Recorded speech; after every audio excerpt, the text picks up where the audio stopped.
में आने का स्वागत है। और मैं बताना चाहूँगा कि जिस जगह पर आप लोग आए हैं ये कोई साधारण जगह नहीं है।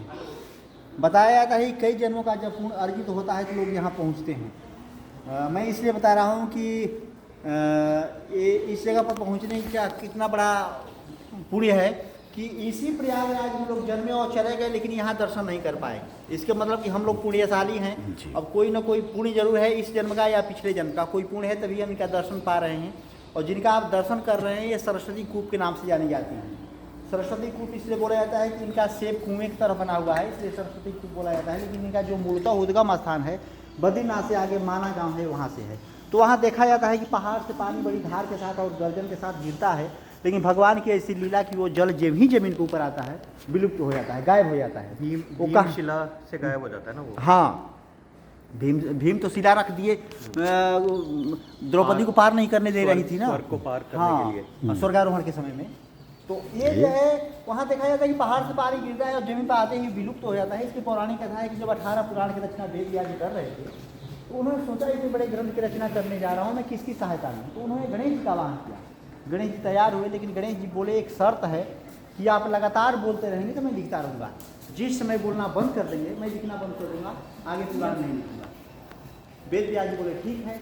जब वेद व्यास जी बोलने लगे तो गणेश जी को कुछ सुनाई न दे, क्योंकि उनका कोलाहल शोर इतना काफी था कि जो भी वेद व्यास जी बोलते थे गणेश जी सुन नहीं पाते थे। तो लोगों ने समझाया कि देवी इतना शोरगुल न करें, हमारे कार्य में बाधा न डालें, हमारी सहायता करें, लेकिन ये मानी नहीं, शोरगुल करती रही।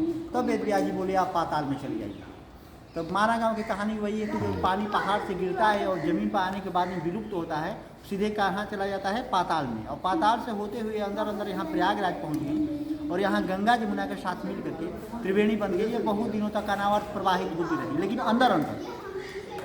लेकिन यहाँ प्रयागराज के द्वारपाल हैं बेणी माधव, जो विष्णु भगवान कंस मारे जाते हैं। तो उन्होंने कहा कि देवी अगर इस तरह से लुप्त रहेंगी तो आगे आने वाला जो पीढ़ी होगा आपको भूल जाएगा, आपका अस्तित्व खत्म हो जाएगा, आप काल्पनिक बनकर रह जाएंगे, इसलिए दर्शन दीजिए।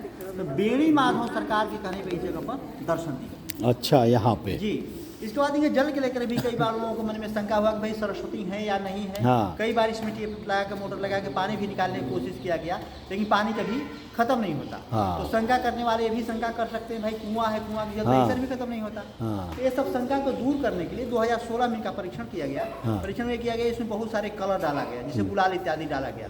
जब यहाँ डाला गया तो जाके वहाँ संगम में निकला। बहुत बड़ा, तब लोगों को ये विश्वास हो कि नहीं सरस्वती है। इसे तो हजारों वर्ष पहले ऋषि महर्षियों के द्वारा ये शोध किया हुआ है। बहुत बड़ा। पुराणों में भी इनका वर्णन है। तो कोई अचंभा नहीं है, लेकिन आज के समय को देखते हुए ये सब करना पड़ा। और इनका जल का कई बार वैज्ञानिक परीक्षण भी हुआ, जल कभी खराब नहीं होता।